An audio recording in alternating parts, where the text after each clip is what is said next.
Welcome to another episode of The Art of Volunteering. I'm your host, Stormy Bell. To my faithful listeners, you have heard conversations with volunteers, volunteer leaders, and organizations that value volunteering. Today, we're spending time with a researcher in the field of volunteering, which I think is so cool. So we're going to welcome Dr. Sue. Welcome. Thank you. Looking forward to the conversation. Excellent. Dr. Sue Carter has spent her professional life working and volunteering in the nonprofit and philanthropic sectors. Her work as president of Sue Carter Kahl Consulting is infused with lessons learned as a nonprofit executive, board member, fundraiser, volunteer, and researcher. Her current projects include consulting and training on the value that volunteers bring to organizations, translating research on volunteer impact into practitioner-friendly resources, and blogging at Volunteer Commons. Sue has a PhD in leadership studies and a master's in social work administration. So I love all that. We're going to start off with how, when we prepare for the conversation, I asked different questions. And you had written about volunteer engagement, and what you do is to bridge practice and research so that practitioners have the resources to better engage the community. Let's start there. Can you just unpack that for my listeners? Yes. So, one of the challenges when I was working in the field directly was that we wanted to make sure that what we were doing aligned with things that best practices that came out of the research, and that we could find research that supported the kinds of things we were already doing. And it was really hard for us as practitioners to find that. Some of it was behind a firewall in academic journals, but really the kinds of research that had been done hadn't necessarily been useful for those of us who were doing the work from day to day.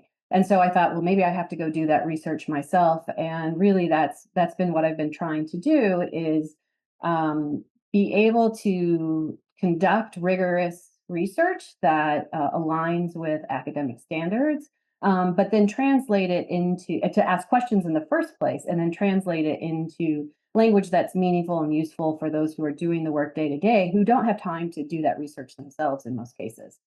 That's awesome. Um, what do you find most like? Has there ever been like, oh, I never knew that when you were doing your research, or has everything been kind of like what you thought it would be is what the research says, or something that's really surprised you? A lot of it has confirmed what we were already seeing. I Okay. sometimes joke that some of the research has been an academic way of saying duh. That, if you listen to practitioners at conferences or around their volunteer associations, they've been observing and saying these things for years and decades, even in some cases. But we all know that when you have some data behind that, that would withstand some review, that's a more powerful statement than just one or two off kinds of observations that people have been making. So in some cases, it's just reinforced and validated some of the things that we already knew. In other cases, so for example, some of my research is, there's sort of this assumption, for example, that people who are in on the board or on the finance committee really want to know about numbers about volunteers. And some of the research that I've been doing has suggested, there's really people have a greater appetite than we have given them credit for. And so part of the work is to not just provide data or even to provide numbers, but to provide meaningful data. And so that's really been one of the lessons learned for me, is to kind of challenge those assumptions that numbers will do the trick for numbers people. Not always the case. So it's providing the language around the numbers, so the numbers do become more meaningful. Right. Context. I had a guest on, and actually, you've interacted with her, I think, more on social. Angela Williamson. Mm, Her position is that we need to take volunteerism from programs to strategies and how absolutely. they are incorporated into it. And I think that's a little bit kind of building on what you said. It's not just the numbers. The numbers is a program. It's the strategies of how to engage volunteers into whatever You want to engage volunteers in a program. Volunteers aren't the program. Right, right. Yeah. If we think about, because then it looks like they're in competition with programs, right? Right, And right. we want volunteers to be a strategy for how we deliver programs or how we support the operations of an organization. So I really love that mindset change that says, volunteers um, are sometimes an end in themselves because we want to engage in the community, but they're also a means to our organizational ends. Not only because I don't want it to sound transactional, but that we don't have volunteers just to check a box because we're nonprofits. We engage the community in the work of community because that's how we do it in strong ways. Having that community buy-in is so important for a nonprofit for a lot of different reasons, for the community support in general, but on the philanthropic side, um, funders want to see that you have community buy-in, so they Mhm. want to see the volunteers engaged with it. So I would suspect that your research may have supported that as well. Mhm. Okay. One of the things that's interesting to think about is all of the things that volunteers mean to an organization. So, yes, they're providing labor. Sometimes they're donors, oftentimes they're donors. They may be some of our very best ambassadors because they're doing the work and talking about what they're doing. They see the work firsthand up close. And one of the people I was I was conducting a research interview with, she said, they're really an endorsement by the community of the work we're doing, right? We are ultimately responsible to the community, and if volunteers are willing to give their most precious resource, their time, that's really almost a good housekeeping seal of approval. And as we're seeing trust in institutions decline a lot these days, having volunteers come in and work with us firsthand gives them insights into how nonprofits work and lets them see the good that we're doing, the challenges that we're up against, some of the cuts that have been coming down this past year. And so this is really a chance to build trust with the community and uh, demonstrate transparency. We're not hiding anything here. We've got the community coming in and supporting us shoulder to shoulder in the work that we're doing. Oh, amazing. I love that. When we talk about volunteer value, and we might have touched a little bit on this, but what does that mean to you? I know often it's reduced to numbers and hours and financial value, but there's more to it. Absolutely. I think when you think about the kinds of things that all of the people you've been interviewing in your podcast, what draws them to volunteering? I'm guessing if they're like the people who are in my workshops, when I ask the question, what's most meaningful to you about your service? It's not that they served 73 hours last year. It's that they made connections with the community. It's that they were able to put their skills to use. It's that they felt a sense of accomplishment and meaning and purpose through their volunteering. And I think the kinds of things that bring us to volunteer are in the things that we want to accomplish, the impact we want to make, the values we want to express, that those are all really important things to capture as well. And when we default to just counting the numbers of volunteers and saying, well, they served 15,000 hours, that may be impressive, but it doesn't tell me about what those hours accomplished or what those volunteers' results were. It doesn't tell me how your organization is better off. It doesn't even tell me if 15,000 hours is good for your organization. That might be too high for some and too low for others. So, one of the things that the research has really revealed has been that providing context to those numbers is critical. So, perhaps we're telling a story about one volunteer or one person that a volunteer has served and the impact that it's made on them. And then we might go on to say, and this is how many other people have been served by volunteers through this program. For example, a volunteer driver program might be one example. And that way you can get at the scope of this. We've served 80 seniors with 160 rides last year. And, maybe you're putting that financial value on it after the fact. But that isn't what we're leading with because most people aren't coming to volunteering for the numbers themselves. Very true. Very true. All right. Volunteers and community. We have a tendency to focus on volunteers and their needs, but the best service is the sweet spot of community needs. Want to dive into that a little bit? Yes. So one of the challenges that organizations have that are engaging the community is really thinking about how do we find that sweet spot between what the community needs in terms of their interests and desires, what the volunteers want from their volunteering, and what the nonprofit's capacity is to engage volunteers in the first place. And if we focus too much just on the volunteer experience, we might do that at the expense of the community that we're serving. So, for example, we don't want to suggest that volunteers aren't helpful or needed. But if I've had calls, for example, where people are like, "Can we go and visit the wounded warriors at the Naval Hospital?"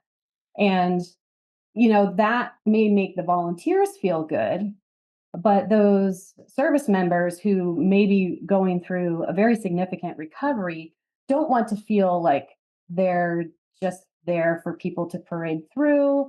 They're not looking for to feel like they're on display. And so we want to really think about how do we honor the dignity of those we're serving, and how do we make sure we're honoring any confidentiality there is sometimes around their circumstances. And so thinking about, what are the ways that we could meaningfully engage volunteers who want to support wounded that service members, for example, there may be other ways to do that. And so that's where going back to the group that might have reached out and saying, okay, here are some of the needs we have here. We'd love to have people come in and deliver magazines, or maybe have a game day and invite anybody who's up for it to, play checkers, or play some other game, to instead think about where can we meet all of those needs at once so that we're not compromising anyone that's part of that equation. I like to think of it as a Venn diagram.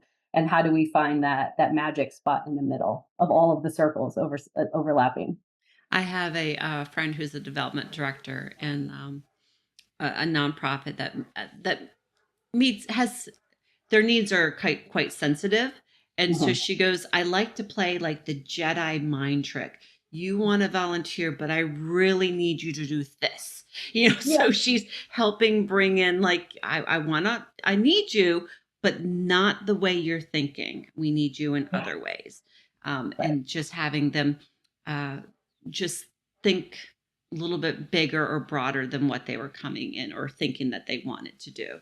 But yeah, when she describes it, I'm like, oh, I like that. A lot of times, people are well intentioned, but they don't necessarily know what the needs are, and they don't know what to ask for. And so they might be going off of some other kind of experience, or maybe they've seen a picture of something and said, that's what we want to do. And so I think it's really important for those of us who are working on the nonprofit side to say, to let people know, here's what our real needs are. Here's the opportunity that we could offer you. And there's a little bit of an education process. Sometimes people aren't really excited to hear that it's not going to look like they wanted it to. But it's okay to say, this is important for us to honor the community we're serving, to make sure that we are living according to our organization values, and that we have found that this actually creates better experiences for the volunteer too. So I just think that having a dialogue rather than feeling like these people said they wanted to volunteer, we have to take them, we have to do whatever they want. That's actually not the case. We have an opportunity and an obligation, I think, on behalf of our communities to make sure that we're honoring everyone in Mm, that process, and that if we have to prioritize anyone, that's going to be the people that we're serving. absolutely, absolutely. Then the next piece we have down is regarding community, and I think we've kind of touched that about the community buy-in and giving credibility in the community. Is there anything else you'd want to bring to that? I think one of the things that I've seen that's been valuable from the research side, just to take that step back, is to think about, what are we drawing from when we're thinking about how to do volunteer engagement? So a lot of times we have drawn from business practices that say, okay, we're going to treat volunteers like they're paid employees. And so, here's the process: we recruit, we train, we supervise, we recognize, and then, we start over. And that can be valuable, but there is research out there that says, what, volunteers have unique needs from employees. And I think most of us would agree, right? We don't go into volunteering and want it to feel like a job. we'd like it to be organized. But we're not just looking to kind of check these boxes. We're looking for meaning and purpose alongside of that. And so I think it's important for us to take what we can that may be useful from business practices, but also to look at practices from the community. So when we see a lot of informal volunteering or mutual aid volunteering or very grassroots volunteering, they're not necessarily looking at this boilerplate from business or marketing practices. They're thinking about how are we building community? How are we making relationships? How does this represent mutuality and interdependence? And so thinking about how are these community principles informing our work just as much as business principles that might help us be more organized and professionalized so that volunteers don't feel like their time is wasted. Finding kind of balancing the tension between the two of those is important. Great. I love it. As you're talking, like, I want you on like every 6 months to talk about a different topic. We'll have to talk about that because I'm learning so much. Oh, good, good. Yeah. I have learned so much too. And it's always fun to get to kind of dig into that and Yeah. talk some more. So. In what ways have you seen your research impact volunteer leadership? Like, you've done this research, and I know you have it out there, the blog and webinars and such. Has there been any feedback of the people learning from you? And what does that look like? I think one of the things that I've noticed in terms of feedback and webinars is that a lot of times people are just like, oh, it kind of feels like an industry standard to report the volunteer numbers and hours and maybe hang that financial value on it. And they said, I'm just filling in the spreadsheet that my boss gave me, or I've just been doing what my predecessor did. And so, because everybody's so busy, they just haven't considered all of the other ways they could talk about volunteer value. And so, part of it is just that light bulb going on and saying, it doesn't have to be a big, elaborate system. This can just be, how do we help start introducing some of these things? Maybe we're sharing more reports with the board about what volunteers are doing, or maybe we're letting prospective volunteers know about impact. So it doesn't just feel like they're going through this whole, you know, sometimes very in-depth process to become a volunteer, to what end. And so seeing that light bulb go on. And then one of the other things I noticed that people were taking a picture of off of my slides in sessions, I created this iceberg, and that the things that we can see above the waterline, the numbers of hours and volunteers, are not the only things that matter. It's the stuff below the waterline, it's the relationships, it's the connections, it's the results of that volunteer time, it's that sense of community, it's a sense of meaning and purpose, that all of those things are just as important to the volunteer experience and the nonprofit's experience of engaging community as the things we can see. And just because they're hard to see and probably even harder to count doesn't mean that we shouldn't talk about them in other kinds of ways. Gotcha. Okay. Let's pivot just slightly. Do you have a volunteer journey? Absolutely. I grew up volunteering. I think my first experiences were going with my mom when she collected for March of Dimes door to door. Excuse me. And we also would visit the local nursing home and wheel folks down into the community room for singing and fellowship. And so those were just, really just embedded in my family experiences. And then as I was growing up, I volunteered with and at Girl Scouts, as well as through my youth group. And as I was getting older and trying to think about, what kind of work do I want to do for a career, I was like, it would be great if I could volunteer, but clearly we all need to pay the bills along the way. And so that's how I found my way to nonprofit work. And what was interesting then, as I've looked back on that, is even though my title has rarely had volunteer in it, whether I was a program director or a fundraiser, I was always finding some way to weave volunteers into that. And so it's just been the kind, not only growing up, but really throughout the career, it's been the thread throughout my life. Ah, that's awesome. So you would say that's why you champion volunteerism?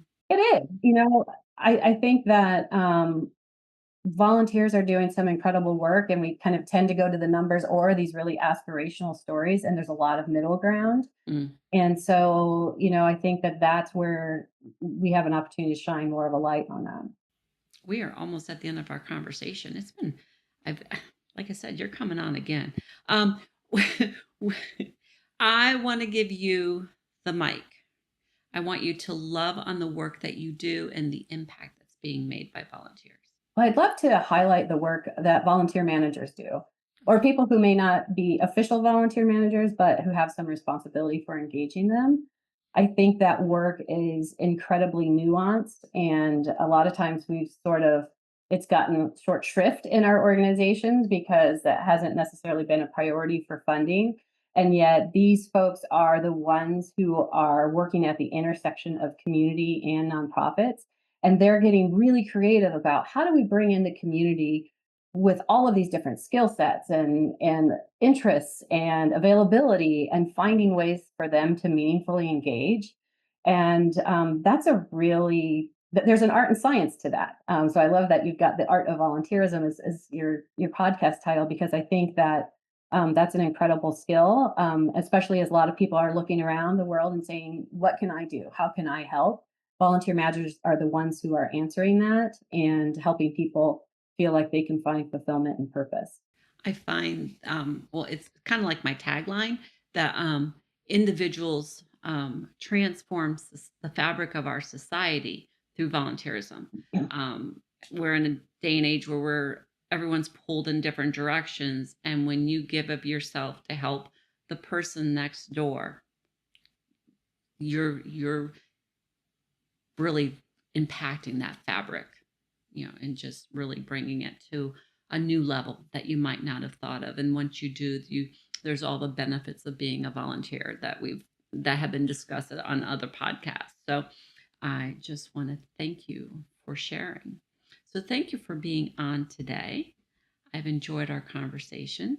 To my listeners who I know also enjoyed our conversation, I ask that you rate and review wherever you listen. It helps others truly hear about the impact that's being made by volunteers every single day. So until next time on the Art of Volunteering, have an amazing day. Bye bye.